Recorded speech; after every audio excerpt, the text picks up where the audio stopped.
Hello everyone and welcome back to my channel. Before we get started, I would like to ask you to subscribe to my channel, to like, to enjoy and to comment my videos. So today my special guest is Élise Hendrick from the US. So welcome, Lizzie. Thank you. Good to be here. Yeah, so could you please introduce yourself? Well, I'm Elise. I'm currently based in Southwestern Ohio. I have another YouTube and Twitch channel called Hyperpolyglotting or Hyperpolyglotting with Elise, where we stream twice a week. And I play games and talk languages and stuff. And it's always a fun little stream. Yeah, it's sort of alternate between gaming and talking about language learning and languages and anything that comes to mind in that respect.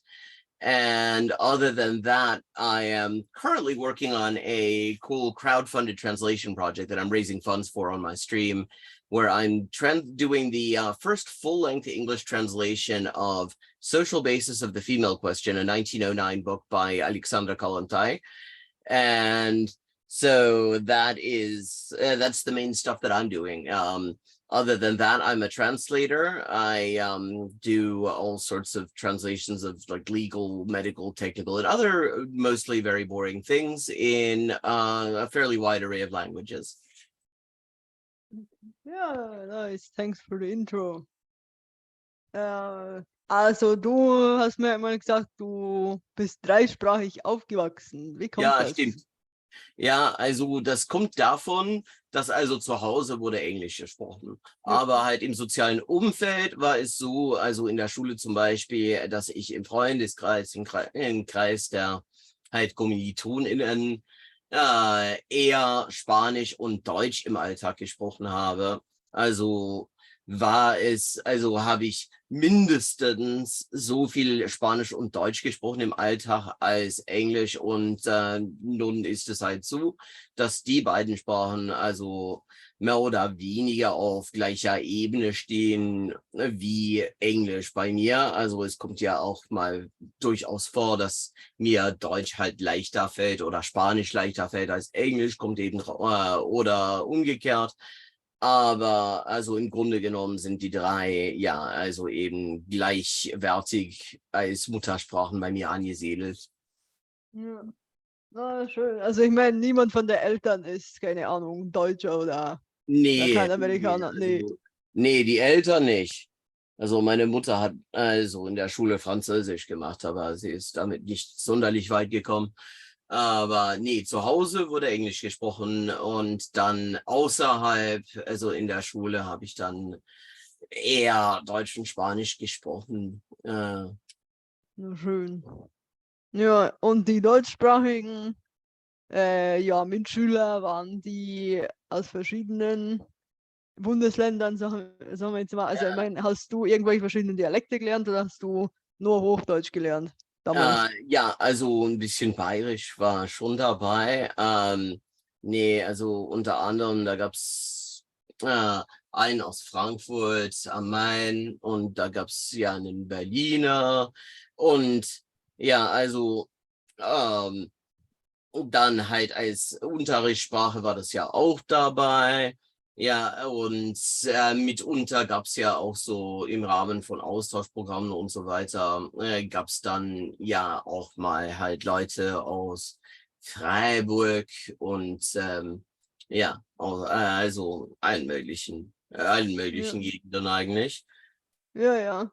Und dann Ja, schön. ja, waren auch Österreicher dabei, als ich so ein Sommerprogramm gemacht habe. Tiroler. Ja, man könnte schon sagen, dass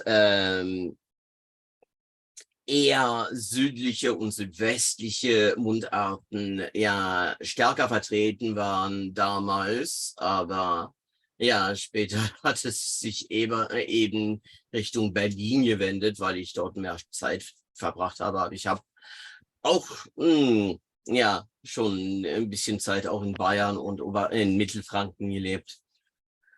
Na schön, also ich kann mich erinnern, einmal bei der Polyglot Conference haben wir geredet und du redest ja extrem gut Bayerisch, finde ich. Das ist die Oh, einzige ja, also das kommt drauf an. Wenn ich US-Amerikanerin, die. unter bayerischsprachigen bin, dann kommt das schon, dann kommt das schon raus.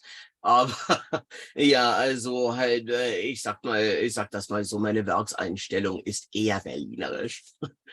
So. Ja, nee, weil du bist halt die einzige lateinamerikanische Mann, US-Amerikanerin, die bayerisch spricht, also die ich kenne. Hm, Ja, Also, ich habe andere kennengelernt, die echt? schon. Ja, gerade hier in Cincinnati, denn Cincinnati, also das muss man wissen, war eigentlich sehr lange Zeit eine deutschsprachige Stadt. Mhm. Also vor 100 Jahren, wenn man zum Beispiel also sich als Telefonistin bewerben wollte, dann musste man neben englischen Sprachkenntnissen auch Hochdeutsch und mindestens eine Mundart beherrschen. Und auch in der Stadtmitte, wenn man genau hinguckt, also auf die alten Gebäude, dann wird man schon ab und zu also eingemeißelte deutsche Schilder auch sehen. Also und auch deutsche Straßennamen, die dann 1914 geändert wurden. Ähm, aber ja, also früher war diese Stadt ja wirklich ja eine deutsche Kolonie sozusagen. Oh Und ja. ähm, Oh ja, ja. Mhm. und es gibt ja Überbleibsel davon. Es gibt zum Beispiel eine Schule, also eine Grundschule, wo Deutsch als Unterrichtsmedium verwendet wird. Und also es gibt ja auch so Anschlussschulen, wo man das ja auch so weiter verfolgen kann, mehr oder weniger. Ja, und ich glaube, hier gibt es auch das größte Oktoberfest außerhalb Deutschlands. Echt? Da habe ich mal gehört, also vielleicht ist es zweitgrößtes, aber es ist ziemlich groß. Warst du schon mal dabei? Also dort. Eigentlich nicht. Ja, eigentlich nicht. Ja, eigentlich nicht, aber also ich habe ja auch in Stadtmitte gearbeitet. Also auf der richtigen Wiesn in München war ich schon. Na ja, schön. Auf dem Wiesen-Imitat in Cincinnati nicht. Na ja. Ey, pues mira, me dijiste ahora que has aprendido español en la escuela y tal. ¿Has leído también literatura española o hispanohablante? ¿Y Ja, cuál era tu libro preferido en español, digamos, de la literatura, äh, sí, hispanohablante? ¿Te acuerdas? Es una pregunta súper difícil porque lo que pasa es que he leído tanto y hay tantas cosas que me gustan. Por ejemplo, bueno, hay el cuento de Cortázar, Carta a una señora, a una señorita en París, que me encanta por su surrealismo, por lo Sí. absurdo que tiene. Bueno, en el colegio me encantó bueno, de mi curso de literatura iberoamericana. Doña Perfecta de Pérez Caldós, eso me Sí. gustó caleta. También la Celestina, La que Celestina, sí, la la aprendimos en un Celestina, curso de literatura también, sí, sí. sí, en la universidad hicimos todo un seminario acerca de la Celestina. ¡Wow! Un De hecho, seminario. acá tengo la Celestina en japonés. En japonés la tienes. Y Sí, es como, y es también en rimas en japonés o no. No, no, no, no, no, no. Eso no. Pero más o menos bien traducido. Bien traducido. También, ¿Y por qué la tienes en japonés? ¿Cómo, pues, porque, ¿cómo? pues, pues, cómo la conseguiste? ¿Cómo la compraste en japonés? En Amazon.jp. ¿Cómo? Amazon.jp. Ah, sí, ujú, sí, Sí, sí, lo sí. compré así nomás. Sí, y Seguro por qué? Pues cayó. que querías ver cómo la han traducido en japonés. Exacto. Bueno, soy como coleccionista de traducciones Ah, y sí. también tengo Contrario a mí, el Quijote. eres el contrario a mí, porque a mí me encantan los libros en los idiomas originales, ¿no? A por mí eso. también, pero también me interesa ver cómo han logrado traducir, sobre todo libros difíciles, el libro con lenguaje complicado, con juego de palabras, con Sí, concepto muy anclado en la cultura, una época específica. Y eso me interesa harto también, bueno, desde el punto de vista profesional, porque yo también tengo mis ideas cuando estoy leyendo una web, tengo mis ideas acerca de cómo yo traduciría como un juego de palabras que veo. Y luego quiero ver cómo lo han logrado traducir en la versión publicada. Así sí, que sí, tengo toda una colección acá de versiones traducidas de, bueno, de cualquier cosa. Tengo como una breve historia del universo de Bill Bryson en Urdu. Acá tengo El beso de la mujer araña en coreano. Aquí. no sabía que también hablas urdu. Bueno, no tanto. Estoy aprendiendo hindi y urdu, pero no he llegado hasta tal punto. Sobre todo la grafía nastaliq del urdu, que es una forma especial de escribir las letras árabes, me da problema. Sí, Ah, pero me gustaría aprenderlo como corresponde. A ver, ¿qué más sí. tengo acá en versión traducida? Mm, Tengo El Resplandor de Stephen King en coreano. Tengo, a ver. Bueno, La tapadera de John Grisham en como 15 la idiomas. tapadera. Sí, La tapadera. En inglés The Firm, pero la traducción española oficial es La tapadera. La tapadera, sí, sí, sí. Sí, sí. Bueno.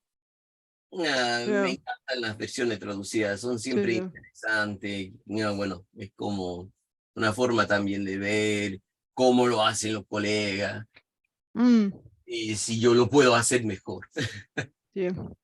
Ну, ты по-русски тоже читал очень много. А помнишь, какую первую книгу ты прочитала по-русски вообще? Вот первая книга, которую я прочла по-русски, это, я думаю, вот было, было как-то вот роман-учебник русского языка, который назывался вот как-то «Туман на болоте». Речь шел о вот химике, нет, о враче Второй мировой войне, Мгм. который занимался лечением газовой гангрены. Это была первая настоящая книга, которую я прочитала на русском языке. Вот. Первый настоящий русский роман, который я прочитала, это был бы вот герой нашего времени Ну. Мгм. Лермонтова, который Да, мне все еще очень нравится. Я это несколько раз прочла. молодец, молодец. А детские книжки я к нему читала русские. Ну, когда, пока учила, скажем. Вот «Твой праздник». Мгм. Это вот старый советский детская книжка. Мгм. Это тоже все еще у меня Не есть. слышала я. Вот.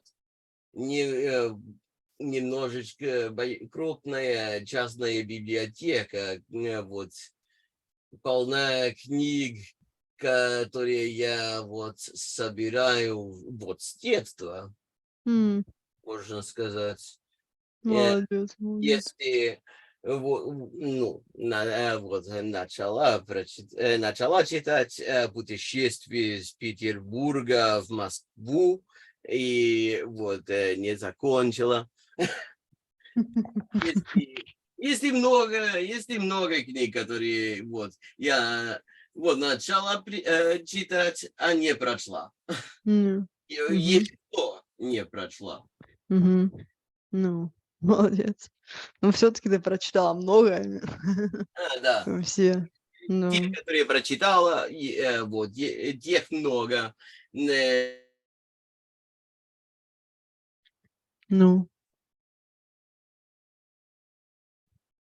что вот так вот. М, Ну, слышишь меня? М? Да, говорю, слышишь меня, да? Да, слышу. Нет, Мгм. моя проклятая камера уже Да, еще раз ничего. засралась. Да, ничего Все, страшного. все Мгм. уже в порядке. Да, да, да. Ben, t'as appris mon accent préféré en français, c'est le québécois. Pourquoi? Bem, on peut le faire. Ouais, donc pourquoi est-ce que tu as appris le québécois? Ça me...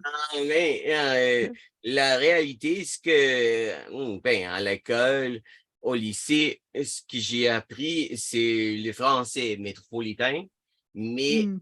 l'endroit francophone où j'ai passé plus temps, où j'ai passé plus temps, c'est Montréal. Et puis, ben, l'accent s'est collé un peu, non? Ouais. Ben, on Hmm. Ouais. Est-ce que fait tu quelques mots as des à contacts avec Montréal. des Québécois? Ouais. Eh ben, c'est à cause de ça. Hmm. Hmm? C'est à cause de ça. C'est à cause de ça. Ouais, ouais, ouais. Mhm. Ouais, ouais. Mais est-ce que tu as de contacts avec des personnes de Québec? Ah ouais, j'ai des amis à Montréal. Ah, ouais. Très bien, moi. J'ai Là-dedans, aucune amie, aucun ami. c'est Mm. une combinaison un peu étrange du Santiago et du Santiago et Paris. Mhm. Wow. Ja. Et, Maar ik weet ook dat je Afrikaans praat. ja, Hey, ja, hoe heb je het bij geleerd? ons Je kunt graag van in het Afrikaans praat. Afrikaans antwoorden. Ja, Hm? je kunt graag in het Afrikaans antwoorden. Dus hoe heb je Afrikaans geleerd? Ah, dat is zo'n zaak. Ik heb eerst Nederlands geleerd. Ja. En daar heb ik zo tekst gezien op Afrikaans. En ik heb vastgesteld dat ik als in principe al verstaan. En als ik als ik het taal vind dat ik nog nooit het geleerd niet. Ja. En ik vaststel dat ik al een groot deel daarvan kan verstaan, dan leer ik die. Dan leer ik die in principe. Ja. Dus hoe ik dit maak. En ja, also ik hou van Afrikaans. Het is een interessante taal. Ik hou in principe van alle talen waar die ontstaan is uit zo'n zo'n creool, zo'n combinatie. Een van mijn familietalen is Jiddisch. En dus ook een beetje zo waar die mensen die Jiddische taal ontwikkeld heeft. Ja. Hele het gemoed. Je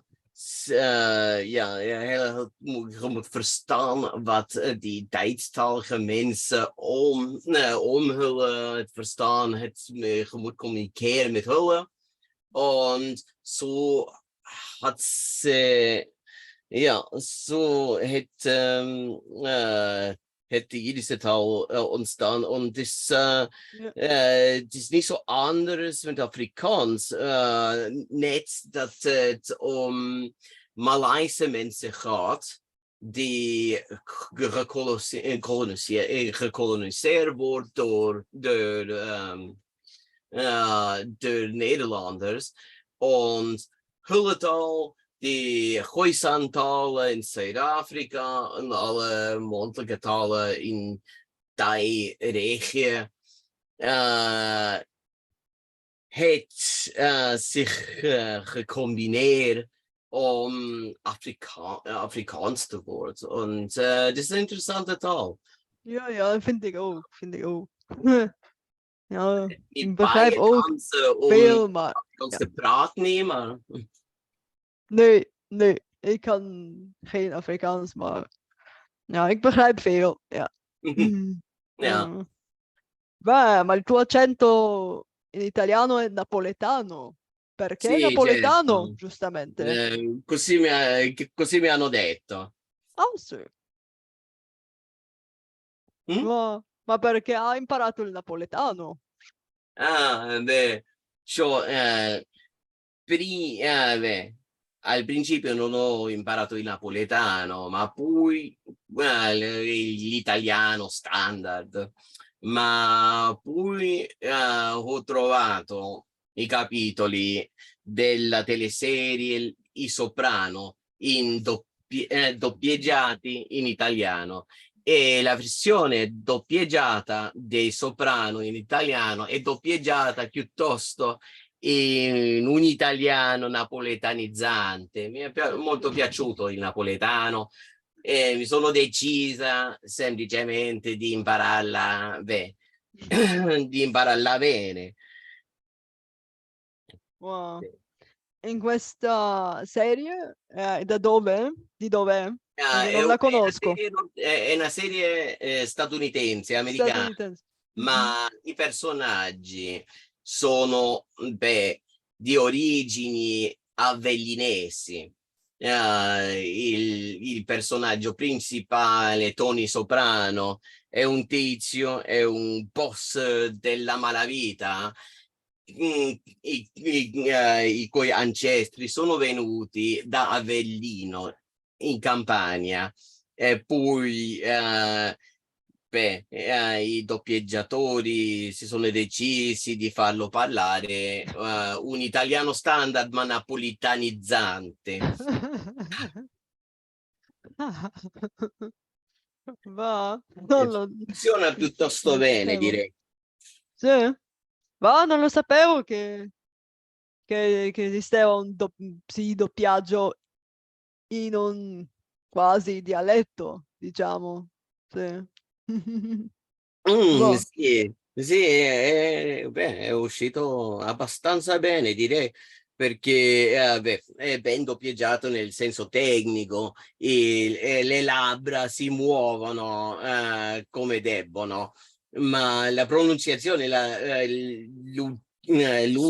l'uso del dialetto, dell'italiano standard napolitanizzanti funziona perché ci sono anche dei personaggi italiani a partire del terzo anno della serie, no? E ciò suppone un piccolo problema perché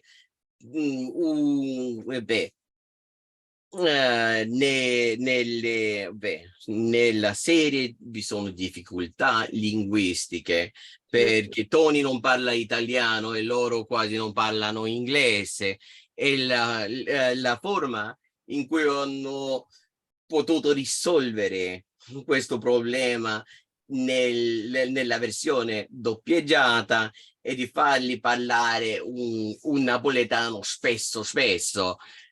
quasi sì, un napoletano totalmente viscoso che lui mentre lui parla un italiano standard napoletanizzante. Funziona bene assai, credo. Sì, sì, sì. Well, so now we're at the end of our video. So can you maybe give some piece of advice to everyone who wants to study or practice a language? So you can answer in Japanese. ちょっと待ってください。カメラまたまた故障していますからね。じゃあ、もう故障は治ってるようですから、交代に移りましょう。まずは、私のアドバイスは、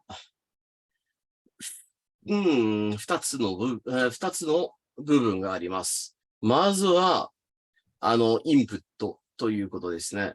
つまり、文法を本から暗記するよりは、自分の好きなインプットを、番組とか、歌とか、自分を日本語とか、自分の目的語で探す方が、効率が高いというのは、言語取得研究の常時結果なんです。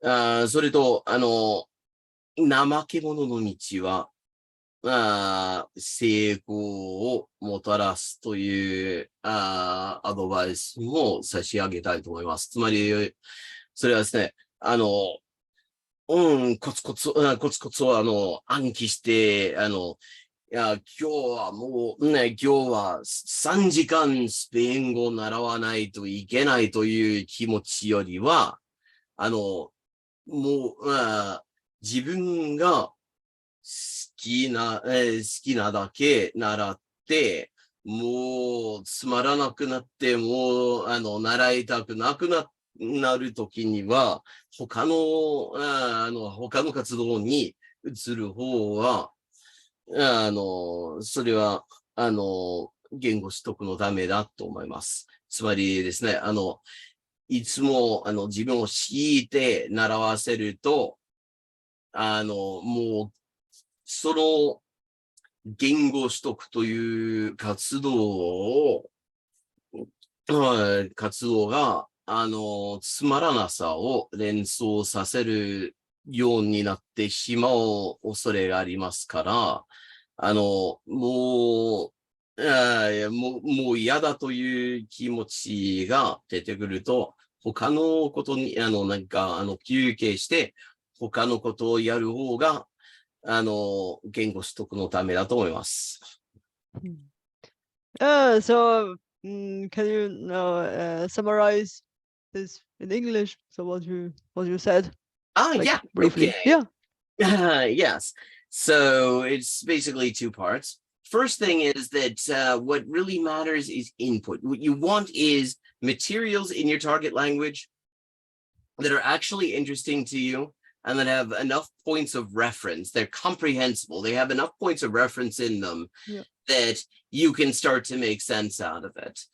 But the really key thing is it has to be something you actually care about. The researchers like Stephen Krashen say the key is that you should basically be able to forget that you're actually watching something or reading something in another language. So that's the first thing. The second thing that's also key is to be lazy about it. People have this idea of like forcing themselves like every single day to do like 3 hours.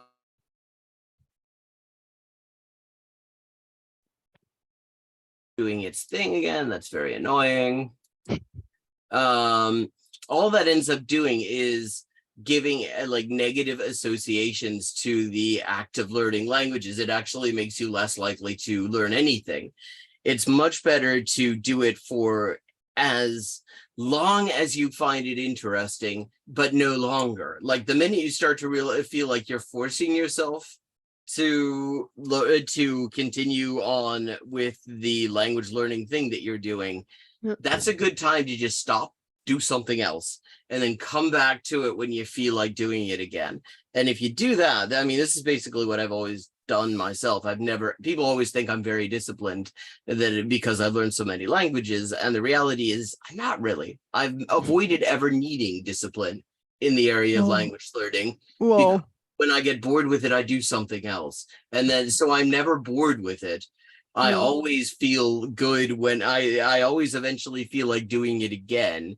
And so I can just come back, pick up where I left off, and you gradually acquire a language that way if you're getting the right sort of input that it's material you actually care about and it's something your brain can work with. So that Yeah. would be my advice, really. Also, Mm. watch my channel. It's cool, and I answer language questions and talk about interesting language stuff, and I play really cool games. So, I mean, that's another just piece of free advice here that is totally unselfish. Yeah, so thanks for this nice advice. Really interesting, Thanks like for to be having me. lazy. I've never thought of it, like because in my opinion, like you should be disciplined and so on, but like in your case, it's not the case. So yeah, maybe it Totally the works if opposite in my case, yeah. yeah, input based, yeah, and if it works, so yeah, it's really interesting, yeah. Yeah, so thank you very much for this nice conversation, multilingual conversation. Likewise. Yeah, so have a nice day, nice weekend. You too. Yeah, thank you. And we'll stay in touch. We shall. Yeah. So.